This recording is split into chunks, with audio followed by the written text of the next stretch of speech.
Yo, yo, yo, yo, yo, yo. Yeah, Mookie. Yo, How you feeling, shorty? feeling good right now. Everything alright with you? Yeah, you too. How y'all feeling? You too, baby. Vibing with us again. Family, what's good with y'all, man? We back at y'all with another reaction video.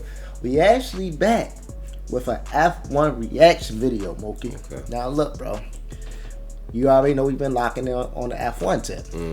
So this video is called How F1 Racers Turn Really Fast. Okay. Feel me? We gotta learn the logic of it, bro. We gotta learn.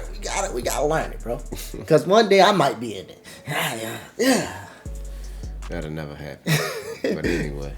If y'all new to the channel, man, don't forget to like, comment, subscribe. We appreciate y'all for vibing with us, locking in with us, coming and watching with us, bro.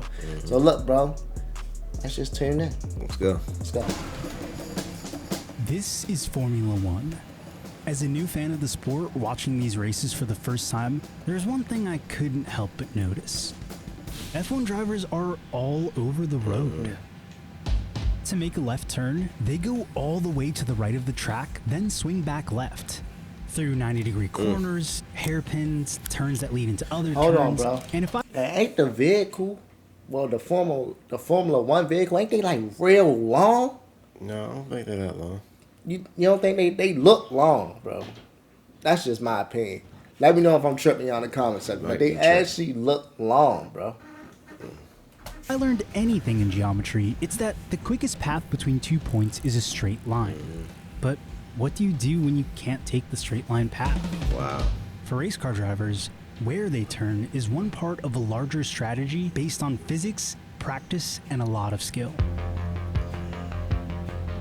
F1 racers drive laps through different circuits around the world at ridiculous speeds. The highest speed they get up to is something like 215 miles per hour. That's Brad Philpott. I've been racing since I was 8 years old, and I've been teaching people how to drive on track for the last 15 years. I think the one area a Formula One car is better than pretty much all other cars is cornering speed. This is important because unlike other big motorsports like NASCAR, which require drivers to travel in mostly a symmetrical oval, F1 circuits contain every kind of corner you can think of. And racers want to get through those corners fast. The racing line is purely and simply the fastest way through a corner or a set of corners. If you had unlimited grip and the car wasn't just going to roll over, you would always hug the inside. You would always go the shortest possible distance. But the fact is that the more your steering wheel is turned, the less speed your tires can cope with. Hugging the inside track means you'd have to slow down pretty severely to avoid losing grip and sliding out. Hugging the outside edge might theoretically let you go faster, but You would be going a lot further, like massively further, depending on the width of the track. and as you can see from these F1 simulator shots Brad showed me, You'd also have zero margin for error because if you had a fraction of understeer or oversteer, you're immediately on the grass and in the barriers. We Crazy. seen an accident like that, though. Yes, we have. We slid out like that. Yep. Just for like, bro, damn. That's a lot, man. That messed me up in the head, bro, because the slightest, it takes so much skill for number one to drive a Formula One car, bro. It takes so much skill. The slightest mess up, bro, is over. So you actually got to really commend these drivers, yo. Absolutely. You feel me? Like the slightest mess up, Just to make it through a whole race, you know what I mean? So, yeah. And Shout they out say- to the F1 drivers, man. Y'all doing y'all thing.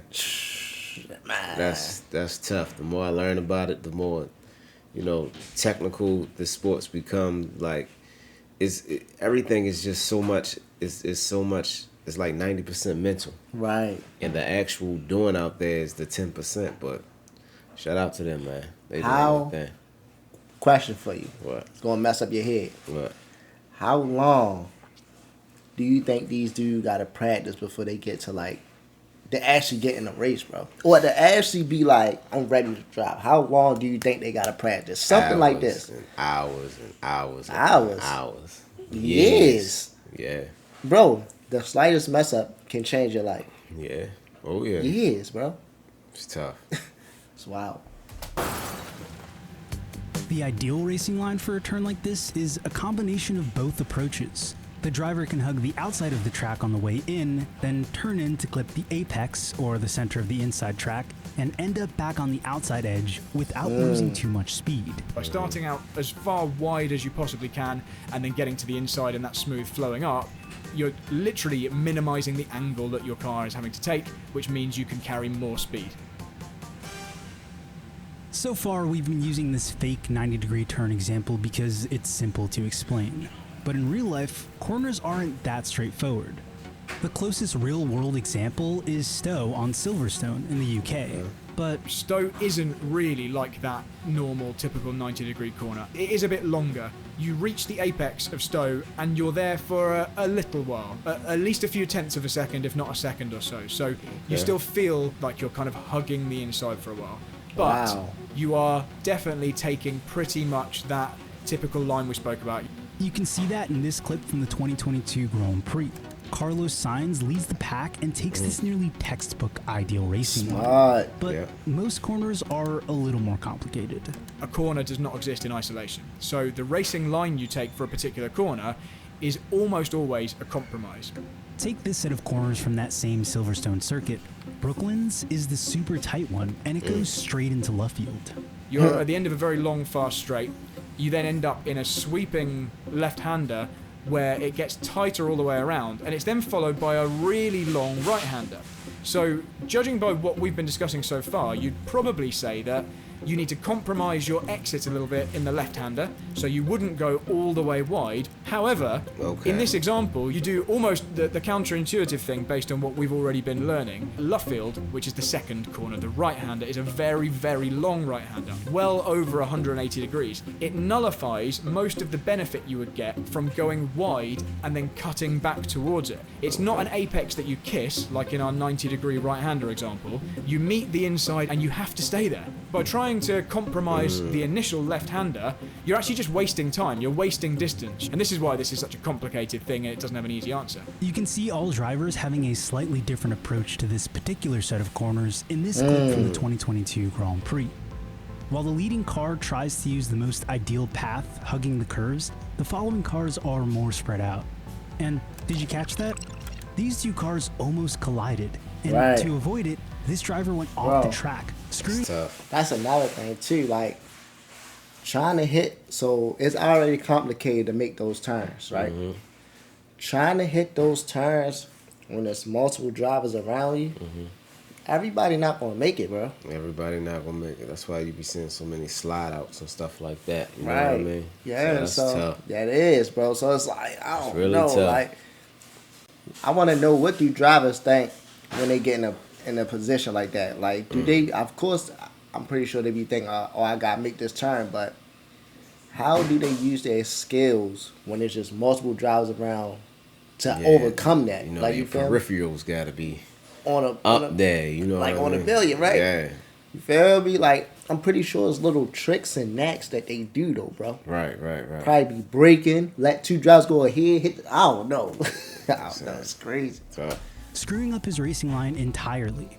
Once you have to contend with other drivers, racing lines become a lot more complex. What you have to do is compromise based on the track that's available to you. So you're still going to be going outside, inside, outside as much as you can, but that will be on maybe half the track width.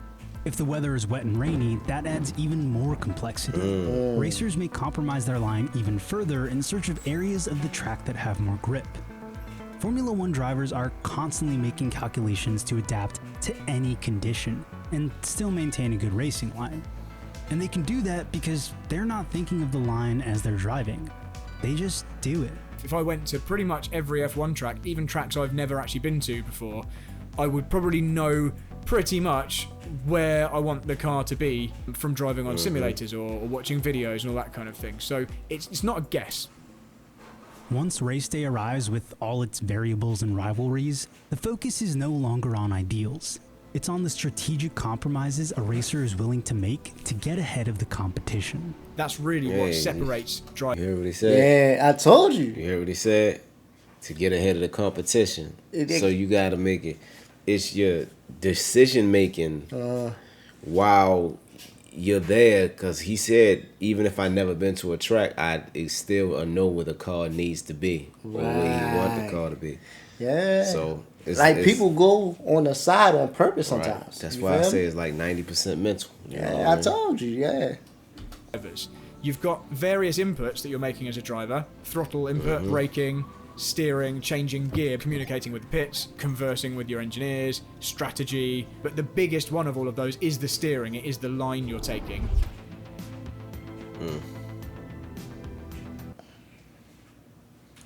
Still it? Guess so. Dang, bro, I just thought about it. Changing gears in the mix of that. Yeah. Like in the mix of turning, changing gears, bro. Switching gears. You gotta have it. You gotta have it. So overall, the video, bro, what you think? I think it was a real insightful video. You know what I'm saying? It got me to actually get in the driver's head for a minute. You know what I'm saying? See what the driver's thinking about. So, see what they think about when they in that position. Well, this video was definitely requested, man. This was an amazing video, bro. Yeah. Amazing video. Definitely rocking out with it. So look, man. Y'all new to the channel, don't forget to like, comment, and subscribe, man. Yes, sir. I'm Nick DUNSON. And I'm Mookie DUNSON. And we out, baby. 1.